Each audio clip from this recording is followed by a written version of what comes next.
வணக்கம். இன்றைய மாவட்ட செய்திகள். உவே சாமிநாத ஐயரின் 171வது பிறந்தநாளை முன்னிட்டு சென்னை மாநில கல்லூரி வளாகத்தில் உள்ள அவரது சிலைக்கு அமைச்சர்கள் தங்கம் தென்னரசு, சாமிநாதன் உள்ளிட்டோர் மலர் தூவி மரியாதை செலுத்தினர். ஒரு மேதக ஆளுநர் அவர்கள் ஒரு அரசுக்கு ஆலோசனை சொல்வதாக இருந்தாலும் சரி, வேறு எதுவாக இருந்தாலும் சுட்டிக்காட்டுவதாக இருந்தாலும் குறிப்பின் மூலமாக, அதிகாரிகள் மூலமாக தங்களுடைய கருத்துக்களை சொன்னால் நலமாக இருக்கும்.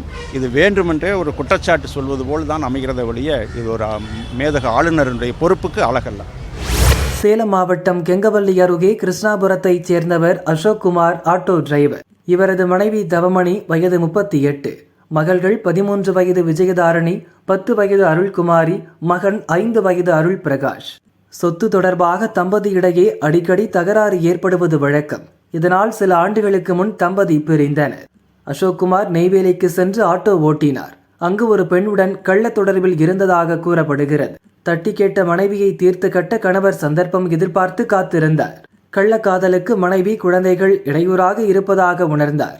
மனைவி பிள்ளைகளை கொலை செய்துவிட்டு காதலியுடன் ஜாலியாக இருக்க முடிவு செய்ததாக தெரிகிறது.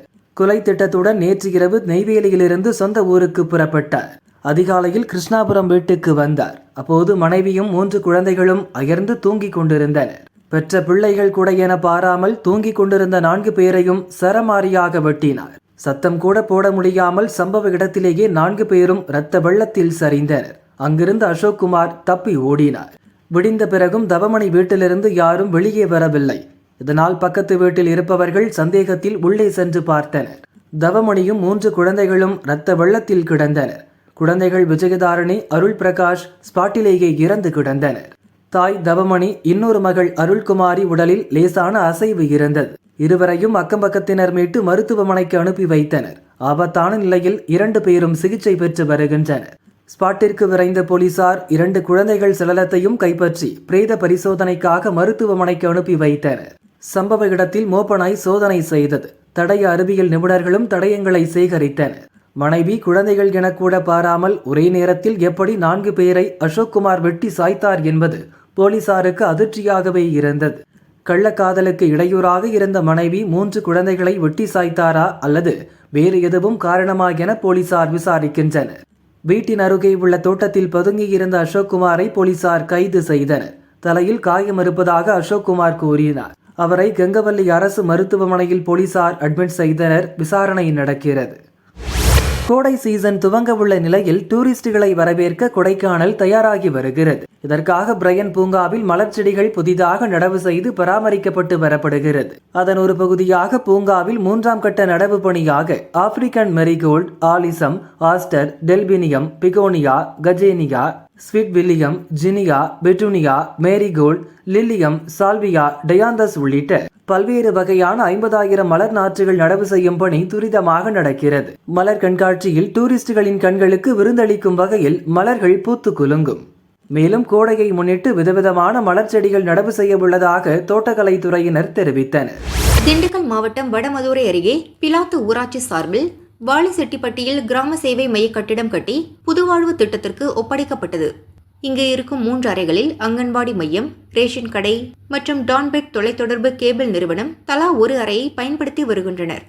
ஆனால் ஒட்டுமொத்தமாக ஒரே ஒரு மின் இணைப்பே உள்ளது. எந்த ஒரு துறை சார்பிலும் மின் கட்டணம் செலுத்தாததால் கடந்த 2 முறை கிராமத்தினர் தங்களது பொது நிதியில் மின் கட்டணம் செலுத்தினர். தற்போது கேபிள் நிறுவனமும் பயன்படுத்தும் நிலையில் கூடுதலாக மின் கட்டணம் ஏற்படவே மக்களும் கட்டணம் செலுத்தவில்லை. இதனால் மின்வாரிய ஊழியர்கள் இணைப்பை துண்டித்தனர்.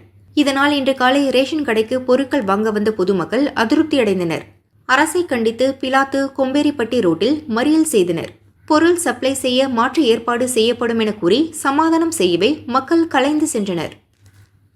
காவிரி டெல்டா மாவட்டங்களில் சம்பா அறுவடை பணிகள் தீவிரமாக நடக்கிறது. விவசாயிகளிடம் நெல் கொள்முதல் செய்யப்படாமல் உள்ளது. திருவாரூர் மாவட்டத்தில் உள்ள ஒவ்வொரு கொள்முதல் நிலையத்திலும் 8,000 முதல் 10,000 நெல் மூட்டைகள் தேக்கமடைந்துள்ளது. தினமும் 1000 மூட்டைகளுக்கு மேல் கொள்முதல் செய்யப்படும் என அரசு அறிவித்தது. எனினும் உத்தரவு வராததால் நெல் கொள்முதல் செய்யவில்லை. காவிரி டெல்டா பகுதியில் சம்பா தாளடி பயிர்கள் அறுவடை தீவிரமா நடந்துட்டு இருக்கு. இதுல நான் என்ன கேட்கறேன்னா, முதலமைச்சருக்கும் உணவுத்துறை அமைச்சருக்கும் மனசாட்சி இருக்கா இல்லையா? என்னுடைய கேள்வி அதான். ஏன் இப்படி கேட்கறேன்னு கேட்டீங்கன்னா, டெல்டா பகுதியில் கடுமையா அறுவடை ஆயிட்டு இருக்கு. எந்த டிபிசிலுமே 700 சிப்பத்துக்கு மேல பிடிக்கல. அந்த 700 சிப்பம் என்னன்னா மூவ்மெண்ட் சுத்தமா நடக்காதனால நாங்க நெல் கொள்முதல் பண்ண முடியாதுங்கிறாங்க. எல்லா டிபிலையும் ஒரு 10,000 மூட்டை 8,000 மூட்டை 8,000 மூட்டை 10,000 மூட்டை 15,000 மூட்டை அப்படி அடிக்க வச்சிருக்காங்க. இதுல இன்னொரு விஷயம் என்னன்னா, எதுக்கு நாங்க என்ன மூட்டைக்கு 40 ரூபா நாங்க எதுக்கு கொடுக்கணும்னு சொல்லுங்க. நீங்க எதுக்கு கொடுக்கணும்? விவசாயம் எதுக்கு கொடுக்கணும்? லஞ்ச ஒழிப்புத்துறை என்ன பண்ணிட்டு இருக்கு? இது என்ன நியாயங்கிறேன் நானு. நாங்களே வந்து ஒரு நாளுக்கு 7 மூட்டை 6 மூட்டை ஒரு விவசாயிக்கு வந்து ஏக்கருக்கு 20 மூட்டை பிரயோஜனமா இருக்கு. புயல் அடிபட்டு மழையில் அடிபட்டு பூச்சியில் அடிபட்டு பூச்சி போட்டு கடிஞ்சா செத்து போயிரு விவசாயி வந்து உயிரை விட்டு விவசாயம் கேட்டு இருக்கான். எதுக்கு உங்களுக்கு லஞ்சம் கொடுக்கணும்? உங்களுக்கு சம்பளம் கொடுக்குறாங்களா இல்லையா? இதை வந்து மாவட்ட நிர்வாகம் ஏதாவது கண்டுக்குதா? தமிழக அரசு கண்டுக்குதா? நிதி கொடுக்கறது மத்திய அரசு.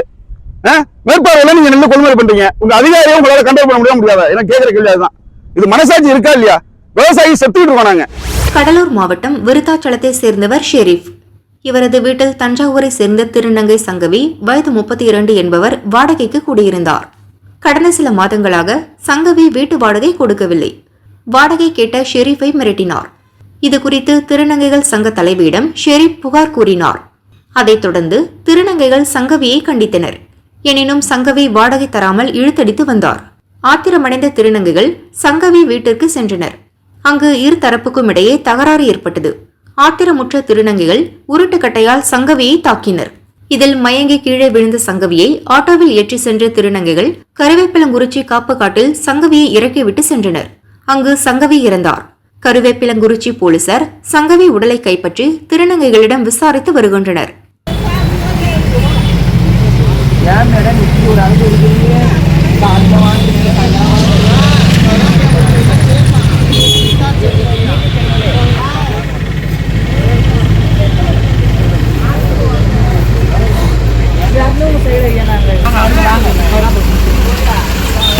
புதுச்சேரி ரெட்டியார்பாளையம் பகுதியைச் சேர்ந்தவர் ஸ்ரீதரன், வயது 67, தொழிலதிபர். திருமணமான இவரது மகள் ஷாலினி சென்னையில் வசிக்கிறார். ஸ்ரீதரன் மகளை பார்க்க அடிக்கடி சென்னை சென்று வருவது வழக்கம். கடந்த 16ஆம் தேதி ஸ்ரீதரன் மருத்துவ சோதனைக்காக மனைவி சூரியபாலாவுடன் சென்னை சென்றார். ஸ்ரீதரன் எதிர் வீட்டுக்காரர் ரவிசங்கர் போன் மூலம் உங்கள் வீட்டில் ஜன்னல் கதவு உடைக்கப்பட்டு திருடு போய் உள்ளது என தகவல் தெரிவித்தார்.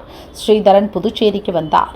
வீட்டின் பக்கவாட்டு ஜன்னல் கதவு மற்றும் பீரோ உடைத்து 50 சவரன் மற்றும் பணம் கொள்ளை போயிருந்தது. ரெட்டியார்பாளையம் போலீசார் விசாரிக்கின்றனர்.